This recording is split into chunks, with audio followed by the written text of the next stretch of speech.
Ujambo mpenzi mtazamaji, asubuhi ya leo ninakusalimu katika jina la Yesu Kristo. Hali gani? Ni matumaini yangu ya kwamba weekend yako ilikuwa ya baraka, na hiyo jana uliweza na kufika pale kanisani na pia ukaweza kubarikiwa. Siku ya leo, asubuhi ya leo ni siku mpya kwetu, wiki mpya kwetu, ambapo tunafaa kumshukuru Mwenyezi Mungu. Maana neema yake ikatubeba, akaweza na kutulinda, akaweza na kututunza mpaka siku ya leo, akaweza na kutubariki na uhai. Tukawa hapa tukishuhudia ukuu wake. Hivyo basi tunafaa na kumshukuru. Mimi hapa sasa ni Reverend Lucy Michael, nikikukaribisha katika kipindi cha Manyunyu ya Baraka, ili ukaweze na kuandamana pamoja nasi, ukaendelea na kufuatilia kipindi kuanzia leo na hata hii wiki yote. Ningependa hata kukujulisha kwamba tutakuwa na mtumishi wa Mwenyezi Mungu ambaye ni Pastor Samuel Mutinda kutoka kanisa la ABC Ngoleni Mitaboni Pastorate Machakos Sub-Headquarters. Ni tutakuwa pamoja naye akitubariki, akituinua kiroho, akituombea ili mambo yetu yakaendelee kuwa sawa. Ni matumaini yangu ya kwamba wewe utakuwa ni wa baraka kwetu na pia yeye atakuwa ni wa baraka kwetu. Karibu. Naomba ni wasalimu nyinyi nyote mtazamaji wangu katika jina la Yesu Kristo. Amjambo, nami si jambo. Naomba nikukaribishe katika kipindi hiki cha Manyunyu ya Baraka ili tukapate kubarikiwa kwa pamoja. Najua ya kwamba unapoketi hapo, naamini ya kwamba Mungu atatenda vyema katika maisha yetu. Neno la Bwana tutalitoa katika kitabu cha Zaburi, mlango ni wa 55, mstari ni wa 22, na kwa jina la Yesu Kristo nitasoma. Umtwike Bwana mzigo wako, naye atakutengemeza, hata mwacha mwenye haki aondoshwe milele. Tuombe. Baba, katika jina la Yesu Kristo tunakushukuru kwa sababu ya wema wako na fadhili zako ambazo umetenda nasi, Jehova Nisi. Hivyo Mungu, ninaomba hili ukapate kunisaidia hili ninaponena neno lako Baba, tukapate kubarikiwa, kwa maana wewe ni Mungu mkuu. Kile umeandaa siku ya leo Jehova, naomba Mungu kikisha unipe kunyamaza na kuketi chini kwa ajili ya utukufu wako. Katika jina la Yesu tumeomba na kushukuru. Amen. Asanti mtazamaji wangu. Ni wakati mwema ambao Mungu ametujalia, asubuhi njema ambayo Mungu amekuwa pamoja nasi. Naomba ili tujifundishe juu ya kumpa Mungu mzigo wetu. Kumpa Mungu mzigo wako. Na naomba niongee tu maneno ama mambo matano tu, na ili tupate kubarikiwa kwa pamoja. Jambo la kwanza, kwa sababu sisi kama Wakristo, sisi kama watu wa Mungu, tunabeba mambo mengi mazito katika mioyo yetu, akili zetu, na hivyo basi Biblia inatuambia ya kwamba ni vizuri kumwekea Mungu hizo mizigo ambazo tumebeba, kwa maana tukizidi kuendelea nazo zinatuumiza.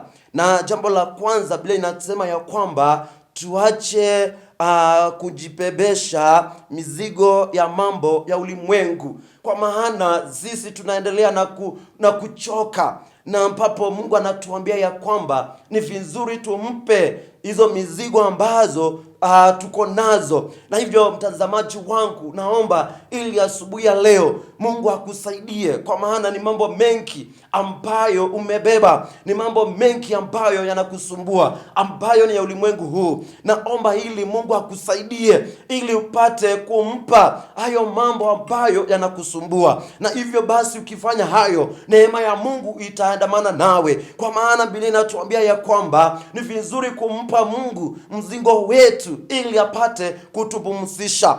Jambo la pili, tumwachie Mungu yote yanayotusumbua. Ni vizuri kumwachia Mungu, kwa maana tunasumbuliwa na mambo mengi, hata magonjwa ambayo hayastahili yanakuja yanakupata, mtazamaji wangu. Na Biblia inatuambia ya kwamba ni vizuri kumwachia Mungu hayo mambo ambayo yanatusumbua. Labda kazi inakusumbua, labda mambo mengine yanakusumbua, lakini Biblia inatuambia ya kwamba ni vizuri tumwachie Mungu mambo ambayo yanatusumbua ili nasi tupate baraka. Kwa hivyo wacha kujisumbua, mtazamaji wangu. Achia Mungu mambo ambayo yanakusumbua. Achia Mungu mambo ambayo wewe mwenyewe uyawezi. Jambo lile lingine la tatu, tukubali kumwachia Mungu akili zetu na roho zetu ili atawale. Kwa maana tunapomwachia huyo Mungu atawale roho zetu, atawale akili zetu, hakika Mungu atapata nafasi njema hata maishani mwetu. Mambo mengi ambayo yanatusumbua yataisha, kwa maana Mungu anatawala kwa akili zetu. Mungu anatawala katika mioyo yetu na akili zetu. Kwa hivyo basi, mtazamaji wangu, ni asubuhi njema ambayo tunajitia nguvu na mambo haya ili tujue ya kwamba mambo ambayo yanatusumbua tumwachie Mungu. Mambo ambayo tunaona ya kwamba ni magumu kwetu, tumuite Mungu na atatenda vyema. Jambo lile lingine, Biblia inatuambia ya kwamba Mungu hatamwacha mwenye haki amalizwe na adui. Kwa hivyo ni vizuri ujue ya kwamba, mtazamaji wangu, wakati unapoachia Mungu mambo ambayo yanakusumbua na uamini huyo Mungu na utembee naye, hivyo Mungu anatuahidia kwamba Mungu hatatuacha kamwe, kama Wakristo, kama watu wa Mungu, ili adui atumalize. Kwa hivyo Mungu atasimama nasi, atatupigania katika mambo yoyote yale. Mungu atatusaidia katika magonjwa, katika njia mbaya, Yesu atasimama nasi. Kwa hivyo ni vizuri, mtazamaji wangu, asubuhi ya leo, ili ujue ya kwamba Mungu ambaye unamwamini, Mungu ambaye unamtumikia, huyo Mungu ana uwezo wa kukutia nguvu. Huyo Mungu hata kuacha kamwe, kwa maana wewe yeye Mungu ako pamoja nawe. Jambo la mwisho, Biblia inatuambia ya kwamba Mungu atasimama nawe, Mungu atasimama na mwenye haki. Mungu atasimama na mwenye haki. Kwa hivyo mtazamaji wangu, wakati ambapo utasimama na mapenzi ya Mungu yawe juu yako, Biblia inatuambia ya kwamba mwenye haki ambaye anatenda haki na mapenzi ya Mungu ambaye tunamwabudu, anasema ya kwamba Mungu hatamwacha kamwe. Kwa hivyo ni vizuri ujue ya kwamba unapokaa maisha ambayo unakaa, ukiwa hapo, Biblia inatuambia ya kwamba ni vizuri ujue ya kwamba Mungu hataacha mwenye haki kuwa mtu mwenye haki. Utendee watu haki, naye Mungu hatakuacha. Watu wanaweza enda mbali nawe, lakini utakapokuwa na Mungu, Mungu naye hatakuacha. Mungu atasimama nawe, Mungu atakupigania, Mungu atakushindania katika mambo yote. Kwa hivyo usikufe moyo, jua ya kwamba jambo ambalo ni la muhimu, achia Mungu yote. Endelea na kumuomba Mungu, na mwambie Mungu, mizigo yangu yote nimekuachia wewe. Mungu, beba na unisaidie ili nikasimame nawe, ili adui asinimalize, ili nikapate kusimama, kwa maana umeniambia ya kwamba mwenye haki Mungu hatamwacha kamwe. Kwa hivyo mtazamaji wangu, usikate tamaa hata shida zikiwa mingi. Jua kunaye Mungu ambaye atasimama nawe, kunaye Mungu ambaye atakuinua, na Mungu yule ambaye hako hai atasimama nasi. Kwa hivyo Mungu atatubariki, Mungu atatuinua. Kwa hivyo tunapoishi, endelea na kuomba, endelea kumtumainia Bwana, na usichoke na kubeba mizigo ambazo wewe mwenyewe umeshindwa. Achia Mungu naye atakushindania. Mungu atubariki na abariki neno lake. Amen. Tuombe. Baba, katika jina la Yesu Tunakushukuru tena kwa sababu wewe ni Mungu wetu. Pokea sifa kwa maana ni zako. Asante kwa sababu ya neno lako ambalo tumelisikia asubuhi ya leo. Mungu, twaomba kwa sababu wengi wamebebeshwa mizigo na shetani. Mungu, twaomba ukatusaidie ili Mungu tukalete kwako, nawe Mungu ukatusaidie ili Mungu tupate baraka kwako, vile umesema Jehova ya kwamba hautamwacha mwenye haki kamwe. Yesu, ninaomba ili usituache, ili Mungu tukaone uwepo wako na nguvu zako kwa kila hatua. Hivyo Mungu, tubariki na utuinue katika jina la Yesu Kristo Mwokozi wetu tumeomba, amen. Tumkabidhi Mwenyezi Mungu mizigo yetu na tumtegemee yeye mwenyewe. Hakika mpenzi mtazamaji, katika ulimwengu changamoto ni nyingi na za kila aina. Mambo ni mengi. Lakini hata kama tutaweza na kupatana nayo mengi, hata kama tutaweza na kupatana na changamoto za aina gani, tufurahie. Maana tuko na yule ambaye tunaweza tukamtegemea. Sio mwingine mbali ni Mwenyezi Mungu. Tupeleke shida zetu mbele zake, mahitaji yetu mbele zake, majaribu yote tukaweze na kupeana mbele zake, ili akaweze na kutusaidia.